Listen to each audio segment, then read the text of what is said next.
नमस्कार दोस्तों, आप सभी का हमारे चैनल में एक बार फिर से स्वागत है एक और एक 11 पे। तो आज हमारे साथ में जो स्पेशल हमारे आज के गेस्ट हैं वो है डॉक्टर नीलेश कुमार सिंह जी, जो कि नाम इंस्टीट्यूट ऑफ प्रोफेशनल इंस्टीट्यूट के डायरेक्टर हैं। मैं आपसे थोड़ा सा गाइडेंस लेना चाहूंगी कि इतना पॉल्यूशन ये जो हमारा पैन इंडिया ही कहूंगी मैं, और सिर्फ दिल्ली में नहीं, दिल्ली में तो खैर एक्सट्रीम लेवल है, कैसे हम इसको कंट्रोल में ला सकते हैं? कुछ गाइडेंस आपको। देखिए, इसको कहते हैं कि मैक्रो लेवल से मैक्रो लेवल तक, यानी बड़े से लेके सूक्ष्म स्तर तक आपको न्यूनतम स्तर तक, क्षेत्रीय स्तर तक, लोकल स्तर तक, यानी ग्लोब से लेके ग्लोबल से लेके लोकल तक, ये ग्लोकलाइज्ड सोच है। कहने का मतलब कि जो ग्लोबल क्लाइमेटिक चेंज है उसी का ये कहीं ना कहीं दुष्परिणाम आप देखते हैं कि दिल्ली में आए दिनों AQI 450 पार। हाँ, यमुना का पानी कितना दूषित है ये आप जान रहे हैं। PPM का लेवल क्या है दिल्ली में वो आप देख रहे हैं। अनटाइमली बारिश होना, खूब बारिश होने लग जाना बरसात के समय में, खूब ठंड पड़ जाना या लंबी गर्मी पड़ना ड्यूरेशन मंथ में, या खूब इंटेंस हीट आ जाना, एकाएक जबरदस्त बवंडर और आंधी आ जाना। डेजर्टिफिकेशन की समस्या, नजफगढ़ वगैरह का आप इलाका ले लें तो राजस्थान के जो डेजर्ट से जो हवाएं चलती हैं मरुस्थल से, थार से, वो कहीं ना कहीं यहाँ के भी इलाके जो पश्चिमी दिल्ली के इलाके हैं उसको भी कहीं ना कहीं से मरुभूमि के रूप में कन्वर्ट करते जा रहे हैं, पेड़ कटते जा रहे हैं।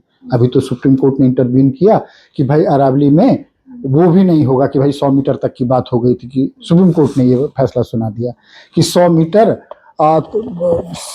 से ऊपर वाले अरावली की जो ऊंचाई होगी उसमें रॉक माइनिंग नहीं होगी। हाँ, पत्थर की कटाई नहीं होगी। 100 मीटर से नीचे वाले, भाई एक प्रॉपर इकोसिस्टम है, इकोलॉजी, एनवायरमेंट, इकोसिस्टम के साथ आप खिलवाड़ नहीं कर सकते हैं। तो अभी जो हमने बोला कि जो ग्लोबल क्लाइमेटिक चेंज है, जैसे ग्लोबल वार्मिंग हुआ, आइस कैप मेल्टिंग हुआ, या आप ओजोन लेयर का डिप्लेशन की बात करेंगे, या आप एयर में हाइड्रोफ्लोरोक्लोरोकार्बन, बोरोन, तोरोन की बात करते हैं, तमाम तरह की चीजें, या इंडस्ट्रियल टॉक्सिकेंट्स की बात करते हैं, या विषैले गैस की बात करते हैं। तो ऐसा नहीं है, पछुआ हवा जिधर से आती है वही नाम दिया था पछुआ, वेस्टर्लीज। अब पश्चिम से आएगी, अगर अमेरिका से आई, यूरोप से आई, तो वो एशिया तक जाएगी। तो Bharat is part of Asia. तो एनवायरमेंट एक ग्लोबल फिनोमिनन है। पश्चिमी यूरोप जो इंडस्ट्रियलाइज्ड नेशन है कि इंडस्ट्रियल चिमनी से निकले हुए ऑब्नोक्सियस धुएं, मीथेन और तमाम तरह के, अमोनियम नाइट्रेट और तमाम उस तरह के गैसेज जो हैं, मीथेन तमाम, वो सब हवा अगर चलेगी तो यहाँ आएगी, भारत में भी आएगी, इंडियन सब कॉन्टिनेंट में आएगी, सार्क नेशंस में भी आएगी। भारत से निकले हुए कार्बन मोनोऑक्साइड वो ऑस्ट्रेलिया तक जाता है। तो सर, हम बीइंग अ ह्यूमन के लेवल की अगर हम बात करें, हम इसको किस तरह से थोड़ा कंट्रोल में? देखिए, जैसे ही यूरोप में औद्योगिक क्रांति की शुरुआत हुई तो उद्योग धंधे जहां लगेंगे वहां पे कॉलोनियां बसेंगी, यानी शहरीकरण होगा। आप देखें 1907 में जमशेदपुर में टिस्को बना, Tata iron and steel company, तो जमशेदपुर जैसा शहर बन गया जमशेद जी टाटा ने के एफर्ट से। वो उतना बड़ा आज one of the most urbanised location of Jharkhand है वो। हाँ, रांची से भी ज्यादा बेहतर है, सुंदर है देखने में तमाम चीजें। बट आप देखेंगे कि इंडस्ट्रियलाइजेशन के साथ अर्बनाइजेशन होगा। इंडस्ट्रियलाइजेशन और अर्बनाइजेशन के होड़ में स्प्रेड ऑफ इंडस्ट्रियलाइजेशन भी होगा, स्प्रेड ऑफ अर्बनाइजेशन भी होगा। जंगल के पेड़ काटे जाएंगे, पहाड़ें तोड़ी जाएंगी, कंस्ट्रक्शन एक्टिविटी होगी, PPM बढ़ेगा, धूल बढ़ेगा, तमाम तरह का हेल्थ हैजार्ड होगा। अभी गोपीनाथ करके हैं IMF chief economist, IMF Gopinath, उन्होंने बोला कि environment is a bigger issue for India than tariff because। लेकिन सर वो एग्री करता हूँ, 2012 के आसपास सेम सीन जो आज दिल्ली का है, संघाई का, चाइना का संघाई है, वहां का था। उन्होंने अपने आप को निकाल लिया वहां से। आज वहां का AQI लेवल बढ़िया है, सब कुछ ठीक है। तो हम बदलाव में कैसे क्या कर सकते हैं, जैसे कि अपने लेवल पे भी हम स्कूलों में एक बच्चों को एजुकेट करें कि ये चीजें हैं, चाहे कुछ ऐसा, या सरकार की तरफ से तो सरकार ही करेगी, तो मीडिया का भी रोल होना जो चाहिए हमारे इसमें। कंट्रोल में रहे चीजें, वो क्या? देखिए, और उसी को मैं बात अपनी पूरी कर लूं तो जो गोपीनाथ ने बोला था जो कि environment is a bigger problem for India than tariff, चूंकि it has a direct impact on the agriculture productivity, health cost. बीमार होंगे तो हम 2 रुपए कमाते हैं, 3 रुपए अगर दवा में खर्च हो गया तो मेरी सेविंग ही नहीं रही, तो हम अपने बच्चे को पढ़ाएंगे कैसे? उसका किस तरह से सोशल इंडेक्स में उसका ग्रोथ होगा, वो कैसे अच्छा बन पाएगा, कुछ देश के लिए कंट्रीब्यूट कर पाएगा, एनवायरमेंट के लिए कंट्रीब्यूट कर पाएगा। और साथ साथ इन्वेस्टर का भी इशू होगा कि कहेगा कि भारत में इतना ज्यादा प्रॉब्लम है तो इन्वेस्टर भी नहीं आएंगे, तो आपके पास FII FDI भी नहीं आएगा। खैर, वो एक बात हुई। अभी सर ने जहां तक बताया कि शंघाई की बात की, चीन का एक बहुत बड़ा शहर है, तो उसने अपने आप को कहीं ना कहीं से पर्यावरण को नियंत्रित किया। ठीक है, एनवायरमेंट एक ग्लोबल इशू है, लेकिन माइक्रो लेवल पे अपने स्तर पे बहुत चीजों को आप कंट्रोल कर सकते हैं। जैसे केजरीवाल की सरकार ने ग्रैब 3-4 वाला जो मामला था, हाँ, ऑडिबन वाला, कितना बढ़िया था। अब भाई डीजल इंजन के लिए भी अब हो गया कि भाई आपको वो UPC अंडर पॉल्यूशन सर्टिफिकेट आपको दिखाना होगा। हालिया अभी जो कंस्ट्रक्शन एक्टिविटी चल रहे थे दिल्ली में, उसको रोक दिया गया था जब AQI बढ़ गया था। तो योगी गवर्नमेंट ने नोएडा में जो कंस्ट्रक्शन एक्टिविटी चल रही थी तो उसको साफ कह दिया था कि कोई बिल्डिंग अगर ढाना है या कुछ तुम कर रहे हो उस तरह से, तो तुम कवरिंग करो, ग्रीन वाली कवरिंग करो, या जिस तरह का भी कलर हो आप कवरिंग करें, जिससे कि वो उड़ करके रोड साइड पे ना आए। क्योंकि मैक्सिमम जो PPM के इशू है, चाहे 2.5 वाला हो, चाहे 10 वाला हो, वो सब रोड के किनारे ज्यादातर अब क्या कहता है दिखता है। 10 वाले खास करके रोड के किनारे की धूल उड़ा, कंस्ट्रक्शन वाला सब धूल उड़ रहा है और वो सीधा सीधी लोगों के इसमें जा रहा है, कार्डियो रेस्पिरेटरी प्रॉब्लम्स हो रहे हैं और तमाम तरह की चीजें हो रही हैं। बच्चों में खास करके तमाम तरह की समस्याएं हो रही हैं। छोटी उम्र में ही पता चला कि उनको एज्मा और इस तरह की शिकायतें हो रही हैं, ब्रोंकाइटिस की। तो क्या कहता है, हम माइक्रो लेवल पे government will power, government initiative, government policy, public awareness, ऐसी सब चीजों से प्लांटेशन करें।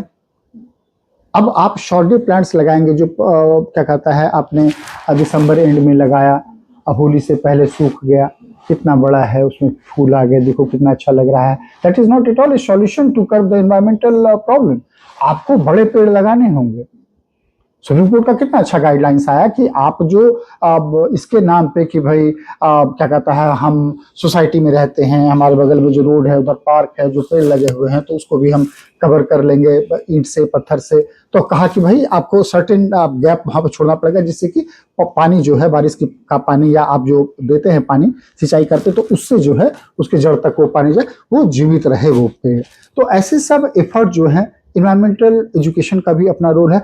और मोदी जी का वो कितना अच्छा था, एक पेड़ अपनी माँ के नाम, कितना अच्छा इनिशिएटिव था। पेड़ के अलावा जो मैं समझ पा रहा हूँ कि अगर हम इलेक्ट्रिक गाड़ियों की तरफ जाएं, जैसे ये है अचानक से तो नहीं हो इलेक्ट्रिक सकता गाड़ी है, बहुत अच्छा। तो अगर इसको प्लान तरीके से अगर किया जाए ना, तो 90% जो समस्या है यहाँ पे खत्म। अब देखिए, संघाई ने जब आज देखेंगे तो वहां पे एक भी वो सारी इलेक्ट्रिक व्हीकल है वहां पर, और उसने करा सर। हाँ।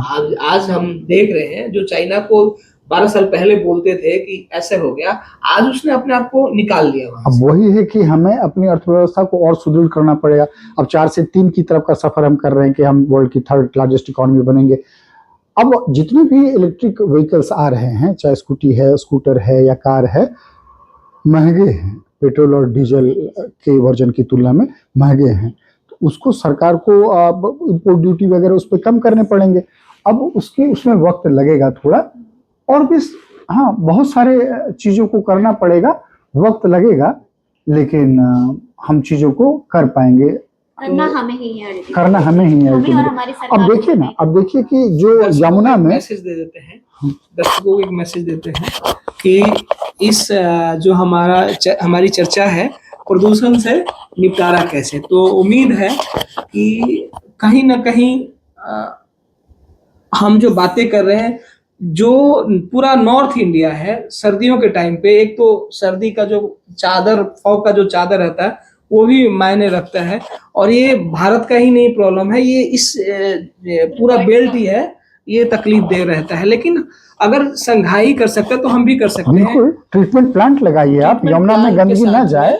हाँ। एजुकेशन में भी हम ऐड ऑन कर सकते हैं इसको। बच्चे जब स्कूल जाते हैं तो एक जैसे सॉरी मूवी देखते हैं, राष्ट्रगान हमारा बजता है, तो कुछ ऐसा एजुकेशन में किया जाए जिससे कि बच्चों को डे वन से कुछ ऐसा मिले कि, क्योंकि ये पीढ़ी की प्रॉब्लम है, हाँ तो इसको हम पीढ़ियां मिलके ही ठीक कर सकते हैं। बिल्कुल। और साथ साथ आप देखिए कि लगभग दोगुनी हो गई है पिछले 15 सालों में दिल्ली की आबादी, तो आबादी पे भी नियंत्रण करना होगा, ये पॉलिसी बनानी होगी। और जितने इफ्लुएंस जा रहे हैं, इंडस्ट्रियल इफ्लुएंस या डोमेस्टिक इफ्लुएंस जो यमुना में डायरेक्टली जा रहे हैं, वही जहर है। आर्सेनिक वगैरह तमाम जो उसमें जा रहे हैं वो जमीन के अंदर जा रहे हैं, तो ग्राउंड वाटर टेबल को भी पॉल्यूट कर रहा है। अब उसको आप निकाल रहे हैं तो उससे आपको तमाम तरह का हेल्थ रिलेटेड इश्यूज आ रहे हैं। तो इन्वायरमेंट को हमें बहुत ही बारीकी से करना पड़ेगा, और सिर्फ आई वॉश करने से काम नहीं चलेगा कि बारिश हो गई तो पीपीएम घट गया, एक्यूआई घट गया, तो आप कह रहे जी जी जी जी मैंने किया, कर कुछ नहीं रहे हैं, चाहे सरकार किसी की आ रही है। जो मॉनिटर है उसी के आसपास पानी डालते हुए अभी ये देखा गया है। हाँ, तो जिससे कि जो न्यूनतम दिखे। हाँ, तो ये भी ठीक नहीं है, क्योंकि घर में तो वही है, हमारी जो बातें हैं फ्रूटफुल लोगों तक पहुंच जाएगी। जी।